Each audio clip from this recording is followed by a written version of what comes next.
வணக்கம். இன்றைக்கி my home my கிச்சனில் பெங்கால் ஸ்டைல் வெஜிடபிள் கறி எப்படி செய்யுதுன்னு பார்க்கலாம்.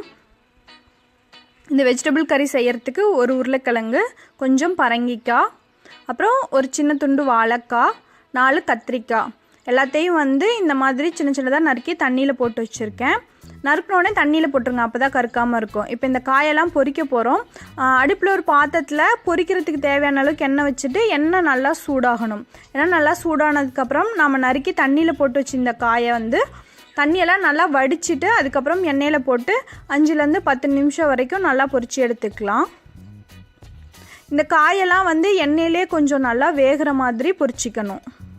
ஏன்னா அதுக்கப்புறம் நம்ம செய்யும்போது தண்ணி சேர்க்க போகிறதில்ல, அதனால் எண்ணெயில் பொரிக்கும் போதே கொஞ்சம் நல்லா வேக விட்டு பொரித்து எடுத்துக்கலாம்.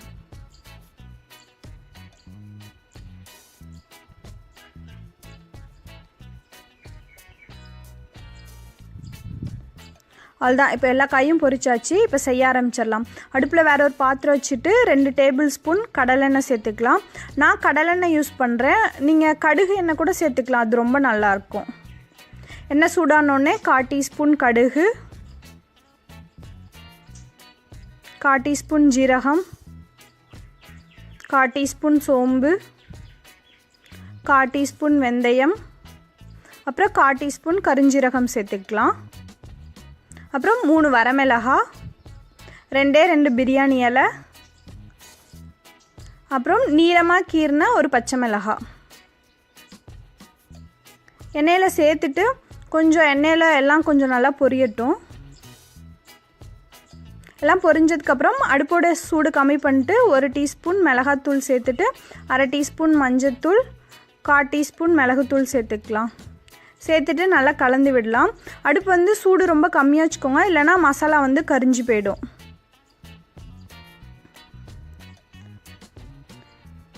இப்போ இதில் 2 டீஸ்பூன் இஞ்சி விழுது சேர்த்துட்டு இஞ்சி விழுதை நல்லா வணக்கிக்கலாம். இஞ்சி விழுது நல்லா வணங்கினதுக்கப்புறம் கறிக்கு தேவையான அளவுக்கு உப்பு சேர்த்துக்கலாம். உப்பு சேர்த்துட்டு நம்ம எண்ணெயில் பொரிச்சு வச்சு இந்த காய் எல்லாத்தையும் இப்போ உள்ளே சேர்த்துடலாம்.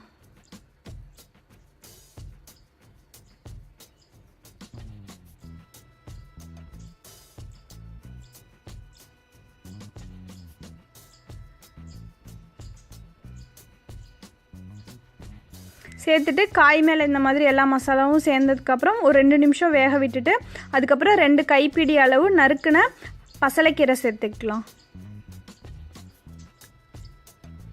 சேர்த்துட்டு இப்போ நல்லா கலந்து விடலாம். கீரை ஒரு சும்மா ஒரு நிமிஷம் மட்டும் வேக விட்டோன்னா அது நல்லா வெந்துடும் காய் கூட சேர்ந்து.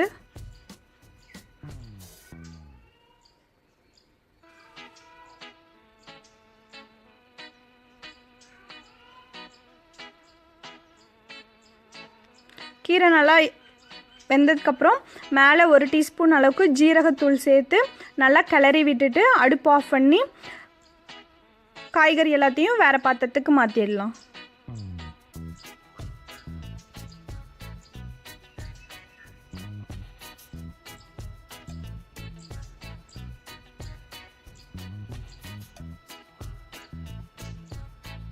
அவ்வளோதான், நம்மளோட பெங்கால் ஸ்டைல் வெஜிடபிள் கறி ரெடி ஆகிடுச்சு. இது சப்பாத்தி கூட சாப்பிட்றதுக்கு ரொம்ப நல்லாயிருக்கும். நம்ம சேர்த்துருக்க பொருள்னால இதோட வாசம் கொஞ்சம் டிஃப்ரெண்ட்டாக வேறு மாதிரி இருக்கும். இதை நீங்களும் உங்கள் வீட்டில் செஞ்சு பாருங்கள். உங்களுக்கு இந்த வீடியோ பிடிச்சிருந்தா மை ஹோம் மை கிச்சனுக்கு சப்ஸ்கிரைப் பண்ணுங்கள்.